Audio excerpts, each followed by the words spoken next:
आजचा भाग खूपच जास्त इंटरेस्टिंग आहे, त्यामुळे व्हिडिओ शेवटपर्यंत नक्कीच बघा. मग आता इकडे अर्चनाने ठरवलेलं असतं की मला जर चावी भेटली तर आपण एक काम करूया, लवकर ह्यांची बॅगही भरून ठेवूया, म्हणजे ह्यांनाही सरप्राईज देता येईल. मग आता जेव्हा ती बॅग बघते, त्या बॅगेमध्ये वेगवेगळे आयडेंटिटी कार्ड असतात आणि ते आयडेंटिटी कार्ड बघून ना तिला धक्का बसतो. ती विचार करत असते की हा माझा नवरा आहे, पण यांची एवढी विविध नावं. आणि ते बघून तिला आता काय करावं हे सुचत नाही. तेवढ्यातच तिकडे आता गौतम बांदेकर आलेला असतो आणि तो म्हणत असतो की अर्चना, माझी चावी विसरलोय मी. आणि त्याला कळलं असतं की हिच्या हातात सगळे आयडेंटिटी कार्ड सापडलेले आहेत. तेच आता दुसरीकडे जय आपलं काम करत असतो. तेवढ्यातच मॅकचा त्याला कॉल आलेला असतो. मॅक आता त्याला म्हणत असतो की साहेब, आपण जी माणसं कामाला लावली होती ना, त्यांनी आपलं काम केलं आहे. तिथे ना पक्का मी तुम्हाला खात्रीशीर सांगतो की तिथे ना तोच राहतो आणि ती बाईसुद्धा राहते, ही कन्फर्म माहिती मिळालेली आहे, असंही आता सांगितलं जातं. तेव्हाच जय म्हणतो की ठीक आहे, मी एक काम करतो, मी पटकन ही गोष्ट जी आहे ना ती तुला सांगायचं ठरवतो. शरूला तो कॉल करतो आणि इमर्जन्सीमध्ये भेटायला बोलवतो. तस अनु बागडत बागडत बाहेर आलेली असते. तर तिला शरू म्हणते की मला इमर्जन्सीमध्ये बाहेर जावं लागतं आहे, सो मी जाते. मग आता शरू म्हणत असते की चल, मला जावं लागणार आहे. पण आई म्हणत असते की आता तू कुठं निघालीस. पम्माला आता शरू सांगते की मला अर्जंटमध्ये कामावरनं कॉल आला आहे, त्यामुळे जावं लागते. पम्मा म्हणते की तुझ्या बॉसला मला फोन लावून दे, मी सांगते. कारण तुला आता लग्न आहे घरामध्ये, आपल्या घरात फंक्शन आहे आणि जमणार नाही आहे तुला जायला. एक तर तू सुट्टी घेतली आहेस ना, मग का सारखी सारखी बाहेर जाते, असंही आता ती विचारत असते. तेव्हाच ना, हो आई, ते तर आहेच गं, तू म्हणतेस ते अगदी बरोबर आहे, ते बरोबर वाटत नाही. पण त्यापेक्षा मी काम करू का, मी ना माझ्या बॉसला फोन लावते आणि सरळ सांगते की मी जॉब सोडते. म्हणजे कसं मला पण जाता येणार नाही आणि पुढची कामंही करता येणार नाहीत ना, हे एकंदरीत बरंच होईल, असंही आता ती आपल्या आईला मुद्दामून सांगते. दुसरीकडे आता अर्चना ही गौतमला जाब विचारत असते आणि ती म्हणत असते, तुम्ही मला फसवलं आहे. तुम्हाला काय वाटतं आहे की तुमचं जे काही नाटक आहे ते मला कळलं नाही आहे का? म्हणजे तुम्ही विविध नावं घेऊन राहताय आणि मला फसवताय का? का केली माझी फसवणूक, असं बोलून ती रडत असते. पण दुसरीकडे आता या गौतमला कळलेलं असतं की या अर्चनाला आता आपलं सगळं कळलं आहे. मग आता काही खोटं बोलून उपयोग नाही. तेच मॅक, शरू आणि त्याचसोबत आता जय, हे तिघही जणं भेटलेले असतात. मॅक आता म्हणत असतो की तुला बोलतोय ना, आता तुला शब्द सांगतोय की तिथेच ती मुलगी आहे. आज आपल्याला ती मुलगी भेटणार म्हणजे भेटणार बघ. आणि आपण एवढे दिवस तिच्या शोधात होतो, आपलं शोधकार्य अखेरीस संपले. जय म्हणतो की अरे थांब ना जरा, रिलॅक्स हो, आधी आपण तिथे जाऊया, मग बघूया काय आहे आणि काय नाही ते. त्याच्या आधीच तुझं सुरू झालं का? आणि असं बोलूनच ना आता तो इकडे तिकडे बघत असतो. तेच दुसरीकडे आता मी पोलिसांना फोन करून सांगते, असं बोलून अर्चनाने फोन हातात घेतलेला असतो आणि तिने कॉलही दाबलेला असतो. म्हणजे कॉल करायला तिने घेतलेला असतो फोन, पण तिच्या हातातनं फोन लगेच गौतमने खेचून घेतलेला असतो आणि तिच्या हातात तो मुसक्या होऊ लागतो. तिला म्हणतो की तुझी हिंमत कशी झाली का, माझ्यापेक्षा जास्त हुशार बनतेस का? आणि असं बोलून तो तिला आता मारायला सुरुवात करतो. तेच आता त्या बिल्डिंगच्या खाली जय, शरू आणि त्याचसोबत मॅक पोचलेले असतात. तर जय आणि शरू हे बोलत असतात की हीच बिल्डिंग आहे का? तर मॅक म्हणतो की हो, हीच बिल्डिंग आहे ती. आणि आता जयही म्हणतो की आज त्याचा खेळ खल्लास आहे. आणि मग जेव्हा ते सगळेजणं वरती जातात तेव्हा ती म्हणते की कोणीच नाही आहे वाटतं घरात, कारण जर कोणी असलं असतं तेवढा अंधार कसं काय वाटला असता, कारण ही खालची रूम असते आणि वरच्या रूममध्ये ते दोघंही जण बेडरूममध्ये असतात आणि त्यामुळेच नाही ह्या लोकांना अंधार वाटत असतो. तेच इकडे बाहेर आवाज कोणाचा तरी येतोय असाही भास त्याला होत असतो. तेव्हाच ना हा गौतम जो आहे तो मात्र अर्चनावर जबरदस्ती करत असतो आणि जर तोंड उघडलंस तर लक्षात ठेव, तुला तर कळलं ना, तुला मी फसवलं आहे, मग आता तोंड बंद ठेवायचं, नाहीतर माझ्यापेक्षा वाईट माणूस कोणी नसेल. दुसरीकडे मॅक जोरजोरात दरवाजा वाजत असतो आणि हाक मारताना म्हणतो, ओ वहिनी दरवाजा उघडा ना. मग आता आतमध्ये ह्या गौतमला आवाज ऐकू जातो. गौतम म्हणतो बाहेर कोण आले? त्याला डाऊट येतो की नक्कीच ना हा जय आणि शरू इथपर्यंत आले असणार आहे, कारण त्याला डाऊट होता की ह्याचा पाठलाग जे करतायत ना व्यक्ती, ते दुसरे तिसरे कोणी नाही, जर शरू आणि जय करतायत. त्यामुळे थोडी त्याला शंका येऊ लागते. आणि जेव्हा मॅक दार ठोकत असतो तेव्हा म्हणतो मी काय सांगू कोण आहे कोण आहे. तर आता शरूमध्ये तुला माहिती आहे का यांच्या घरात कोण कोण येतं कोण नाही. मग आता आम्हाला काय विचारतोय आम्हाला काय माहिती कोण आलं आहे तिच्या घरात ते. मग सांग काहीतरी. मग आता मॅक म्हणतो की ठीक आहे मी सांगतो. मग आता तो म्हणतो की वहिनी वहिनी दार उघड मी भाऊजी भाऊजी असं म्हणून जे होम मिनिस्टरची ॲड जशी करतात ना अगदी तशाच पद्धतीने हा जोरजोरात आवाज करत असतो. जेणेकरून त्याला वाटत असतं की निदान आता तरी कोणीतरी बाहेर येईल आणि दार उघडेल. आणि त्याला कॉन्फिडन्स असतो की नक्कीच ना ते बाहेर आतमध्ये ती लपून बसली असणार आहे. आणि ही लोक जातच असतात. तेवढ्यातच ना अर्चना आता खिडकीवर आलेली असते आणि म्हणत असते की कोण आहे तुम्ही आणि कशाला इथपर्यंत आलात. आणि तेव्हाच ना अर्चनाला जेव्हा जे बघतो तेव्हा त्याला समजतं की हो हीच होती ती आणि त्याने गौतमसोबत पाहिलेलं होतं.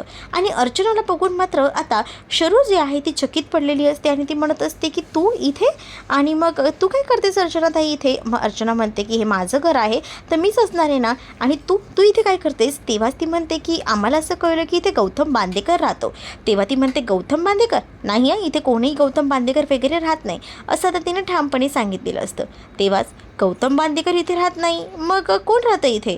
मग ती म्हणते की इथे माझा नवरा आणि मी राहतो. त्याचं नाव आहे योगेश साठे आणि मी आणि माझा नवरा इथेच दोघं राहतो. पण त्या दिवशी जय बोलतो की मी तुला गौतमसोबत पाहिलं होतं. गौतम बांदेकर हाच तुझा नवरा आहे मला माहिती आहे. ती म्हणते कोण गौतम बांदेकर कोणाबद्दल बोलताय तुम्ही. माझा नवरा जो आहे ना त्याचं नाव मी तुम्हाला सांगितलं योगेश साठे आणि योगेश साठे आणि मी राहतोय. मग त्या दिवशी तुम्ही गौतम बांदेकरसोबत काय करत होतात असंही जय आता त्या अर्चनाला विचारतो. त्यावर अर्चना त्याच्याशी खोटं बोलते आणि अर्चना त्याला म्हणते की त्या दिवशी मी काय करत होती मी तर एका माणसाकडनं घेतली होती. मग तुम्हाला तसं वाटलं असेल पण मी काही झालं ना तरीसुद्धा ना मी आले नव्हते असंही आता म्हटलं जातं. मग तेव्हाच इथे ह्या सगळ्या गोष्टी सांगितल्यानंतर ना खूप मोठा धक्काच इथे असलेल्या जयला बसतो. जय म्हणतो की तुम्ही खोटं बोलताय हे तुमच्या बोलण्यात ना सरळ आणि स्पष्ट दिसते. का खोटं बोलताय असंही आता म्हटलं जातं. तेव्हा ती म्हणते की नाही मी खोटं नाही बोलत आहे. माझा नवरा जो आहे ना तो योगेश आहे आणि योगेशबद्दलच मी तुम्हाला सांगते. मी खोटं का बोलू तुम्हाला आणि खोटं बोलून मला काय भेटणार आहे ते तरी सांगा ना. मग इथे शरूला सुद्धा ना ती म्हणते की तुला कळत नाही का गं शर्वरी तुझ्या घरच्यांचे आणि माझे चांगले संबंध आहेत. मग त्याचा आम्हाला कुठेतरी चुकीचा उपयोग पडावा लागतोय वाटतं. मला आत्ताच्या आत्ता तुझ्या घरी फोन करून सांगावं लागेल की तू कशी वागतेस आणि कोणाबरोबर फिरतेस ते.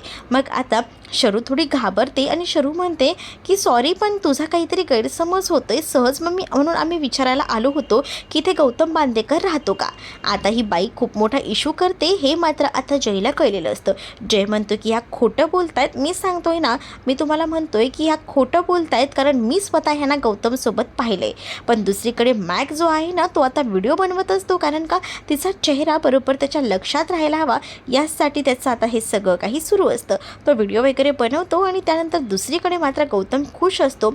तर इकडे गौतम जेव्हा खुश असतो ना तेव्हा त्याला आठवतं की त्याने हे सगळं काही कसं पद्धतीने घडवून आणलं होतं. म्हणजेच ना त्याने हे सगळं काही मुद्दामून घडवून आणलेलं होतं. त्याला असंच वाटत होतं की सगळं कुठेतरी जाऊन बोलायला नको आणि म्हणूनच तो शांत असतो. त्याने आता अक्षरशः अर्चनाच्या मुसक्या आवळलेल्या असतात आणि अर्चनाला ब्लॅकमेल केलेलं असतं. बाहेर जाऊन जर तोंड उघडशील ना तर बघ माझ्यापेक्षा वाईट कोणीही नसेल. म्हणजे ना मी सरळ सांगून टाकेन बाहेर जाऊन की तुम्ही काय काय केलंय ते. मग आता तो म्हणत असतो की मी तुझ्या आईवडिलांना सुद्धा किडनॅप करून ठेवले. मग तुझ्या आईवडिलांना संपवायचे का काय करायचे ते विचार कर. मी बाहेर जाऊन जे सांगेन ना तेच सांगायचं. जास्तीचं जर काही बोलायला गेलीस ना तर माझ्यापेक्षा वाईट कोणी दुसरा नसेल असंही आता तो बोलत असतो. तेव्हाच ना ती बिचारी शांत बसते आणि त्याने जे जे काही सांगितलं आहे ते सगळं ऐकून तसंच जय आणि शरूला बोलते. पण जय मात्र कॉन्फिडन्स असतो की त्याला माहिती असतं की ही बाई खोटं बोलते आणि तो खाली जाऊन शरूलाही त्याबद्दल सांगत असतो. तर खिडकीतनं हे सगळं काही ना पुन्हा एकदा अर्चना बघत असते. अर्चना बघत असते आणि तिला माहिती असतं की तिने ह्या लोकांची फसवणूक केलेली आहे आणि म्हणूनच ना तिला आता वाईटही वाटत असतं. पण काय करणार ना आता अर्चना खूप जास्त रडत असते. अर्चना जेव्हा रडते तेव्हा मात्र आता तिकडे ना तो गौतम आलेला असतो आणि गौतमही खिडकीतनं बघतो की ही लोक गेलेत का आणि गेलेत हे जेव्हा त्याला दिसतं तेव्हा कुठे जाऊन ना तो आता अर्चनाला पुन्हा एकदा मारायला सुरुवात करतो. अर्चनाला म्हणत असतो की बरं झालं, पण आता ना काहीतरी तर करायलाच हवं, असं बोलून तो आता बाहेर पडतो. जय इकडनं गाडीतून जात असताना त्याच्या डोक्यात सारखे तेच विचार सुरू असतात, कारण त्याने आज ठरवलेलं होतं की आज काही झालं तरी पुरावे शोधून काढायचे या गौतम बांदेकरची बायको आहे आणि या सगळ्याबद्दल. पण आता काहीच समजत नसतं, पण तरीसुद्धा ना जय शांत बसत नाही. जयने ना आता मॅकला कामाला लावायचं ठरवलेलं होतं आणि त्याने आता पटकनी ना मॅकला कॉल केलेला असतो आणि मॅकलासुद्धा तो काही जबाबदाऱ्या सोपवतो. तेच आता दुसरीकडे जय जात असताना त्याच्या डोक्यात सतत तेच विचार सुरू असतात, कारण गौतम आणि आसावरीचं लग्नसुद्धा व्हायला हवं. त्यानंतर मॅक म्हणत असतो की साहेब काय करायचं आहे. बोलतो की मला ना गौतम बांदेकरची ना संपूर्ण हिस्ट्री हवी आहे, त्यामुळे गौतम बांदेकरचा संपूर्ण इतिहास शोधून काढायचा, त्याच्या आईबापांचा तपास घ्यायचा, तो नक्की काय करतो काय नाही ह्याचा पूर्ण तपास घ्यायचा आणि मगच मला सांगायची, ही संपूर्ण हिस्ट्री माझ्यापर्यंत तो पोचवायची, असं देखील आता सांगितलेलं असतं. एवढ्या सगळ्या गोष्टी जेव्हा सांगितल्या जातात ना, तेव्हा मॅक म्हणत असतो की साहेब तुम्ही काय माझा पगार वाढवू नका, पण तुमचं मात्र काम ना मी वेळेवर करतो हां, असंही आता मॅक बोलत असतो. तर जय त्याला बोलतो की सांगितलं ना तेवढं काम कर, काही झालं ना तर त्या गौतम बांदेकरबद्दलची इन्फॉर्मेशन मला सगळी हवी आहे. मॅकही आता लगेच कामाला लागतो. दुसरीकडे आता हळद कुटण्याचा कार्यक्रम असतो, त्याच वेळेला ओव्या गायला जात असतात. पमास आणि सगळी जण तिथे असतात. या स्मरायला तर राग येत असतो, पण ती आता त्या कार्यक्रमामध्ये असते, कारण तिला बघायचं असतं की कोण काय काय करतंय ते. तर इकडे हळद कुटण्याच्या कार्यक्रमात इकडे मात्र आता सुभाष आणि पमा यांचे डोळे अक्षरशः पाणावलेले असतात, कारण थोड्याच दिवसात त्यांची मुलगी आता हे घर सोडून दुसऱ्या कोणाच्या घरात जाणार आहे आणि शरूला मात्र काळजी असते की कसं हे लग्न थांबवायचं. ती तिच्या डोक्यांमध्ये विचार करत असते. इथे ओव्या सुरू असतात. तेच आता खूप सुंदर असं वातावरण असतं, कारण घरात ना आता लग्नकार्य जवळ आलेलं असतं. हळद कुटण्याचा कार्यक्रम असतो. तेच आता एक पमा म्हणत असते की आशुबाळा तुला एकदा हळद लावली ना की घराबाहेर पडता येणार नाही, त्यामुळे उद्या जर तुला देवळात जायचं असेल ना तर तू जाऊन ये हां. मग आता नाहीतर म्हणशील की मला सांगितलं नाही, त्याच्यानंतर तुला कुठेच घराबाहेर पडताही येणार नाही, असंही आता म्हटलं जातं. तर इकडे पमाच्या डोळ्यात पाणी असतं. तेच तिला आता काय ग कशाला रडतेस, तर पमा म्हणते की काय करू, रडू नाही तर नाही करू, डोळ्यात ना अश्रू थांबतच नाही आहेत, म्हणायला गेलीस ते आनंद अश्रू आहेत, 2 दिवसात माझी मुलगी जाणार आहे ना त्यासाठी. अगं मग चांगली गोष्ट आहे ना, सगळं काही छान होतं आहे, मुलगाही चांगला आहे, मग काय. इकडे गौतमने आता ठरवलेलं असतं की काही झालं तरी ह्यांच्याकडनं थोडेफार का होईना पैसे घ्यायचे, लुटायचं ह्यांना, आणि त्याचसाठी तो आता इथे आलेला असतो. तेच आता दुसरीकडे आता जी अनु असते ना ती म्हणत असते की मला ना हे तर बघून असं वाटते की कधी एकदा लग्न करते ते, कारण ना मी बघते जेव्हापासून आशुताईचं लग्न ठरलं आहे ना, आशुताईचे खूप जास्त लाड होत आहेत, त्यामुळे मलाही लवकर लग्न करायचं असं अनु म्हणते. तेव्हाच ना लगेच पमा म्हणते की नाही अनु, तुझा नंबर नाही आहे आसावरीनंतर, आता माझ्या शरूचं आहे, शरूचं लग्न ह्यानंतर आहे. मग तेव्हाच लगेच शरू म्हणते तरी म्हटलं अजून आई डार्लिंग माझी बोलली कशी नाही माझ्या लग्नाबद्दल. आई जरा थांब गं, आता एकतर आसावरीचं लग्न होतं आहे ना, मग कशाला उगाच, असं बोलून ते आता वातावरण का होईना थोडं शांत करायचं असतं. तर तुम्हाला हा भाग कसा वाटला हे नक्कीच मला कमेंटमध्ये सांगा आणि अशाच नवनवीन भागांसाठी आपल्या चॅनलला सबस्क्राईब नक्कीच करा. चला तर मग भेटूया पुढच्या भागामध्ये. तोपर्यंत टाटा बाय. व्हिडिओ आवडला असेल तर लाईक करायला विसरू नका.